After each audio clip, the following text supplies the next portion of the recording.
This video will discuss the following topics listed in the description. Use the video controls to skip the relevant parts according to the timestamp. The IMS folder structure is intended to serve two main purposes. The first purpose is to provide a logical filing structure for organizing the management system documentation. This is so everyone within the company knows where to find key documents like forms, registers, and policies. It is therefore important that everyone within the company knows where this folder is located and has access to the folder. The second purpose is to be the evidence folder that can be shared with auditors when completing ISO certification audits. The IMS folder should therefore only be used to store company documents that can be shared openly within the organization and with auditors. Operational data, confidential data, or personal data such as HR records would be best not stored within this structure, but signposts or shortcuts can be added to ensure everything can be located. Signposts or shortcuts can be used to link to other locations where key files are located. Once everything has been developed, the files can then be moved over to the filing location or system where the IMS is to be located. We mainly use Dropbox while setting up the files, and the folder can be moved to another Dropbox folder, or also to a local network folder or other cloud location such as OneDrive or Google Drive. The files and folder structure can also be set up on other cloud-based systems such as Confluence or SharePoint. Access control settings can be set on individual files or folders to control who has read-only or edit access. If retaining the files in Dropbox, the files can be set to provide read-only access to the IMS folder via a web browser.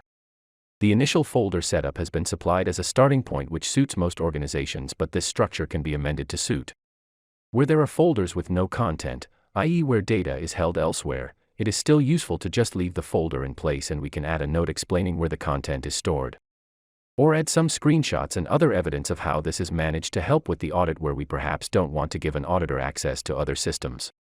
Within most of the folders there is a draft and an archive folder. The draft folder is for files that have been supplied or set up but are not currently required or in use. Archive folder is for files that have been in place and no longer required. These are useful when setting things up so you can see which files are not required and can review this. The initial setup includes the following folders. 1. IMS documentation. This holds the IMS1 Manual, a Word document which should break down and describe the overall structure of your company, how things are managed, references to procedures and other processes. There are also other subfolders in here. IMS registers. These files can be considered as an extension to IMS1 and include content that needs to be reviewed or managed by named persons. They have therefore been saved as separate files. IMS1 files includes IMS1 Manual guidance and other supporting documents relating to IMS1.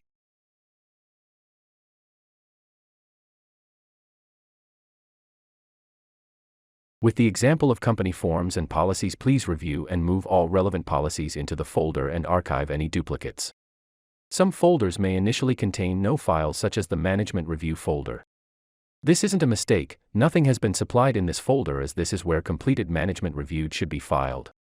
Management review is probably one of the last activities to be completed, as it includes a review of the overall management system, internal audits, and therefore should be completed once everything has been set up.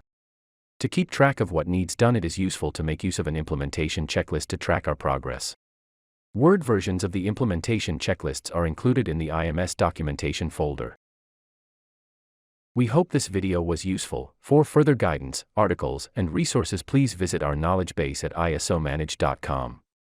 Or consider selecting remote support for one-to-one guidance.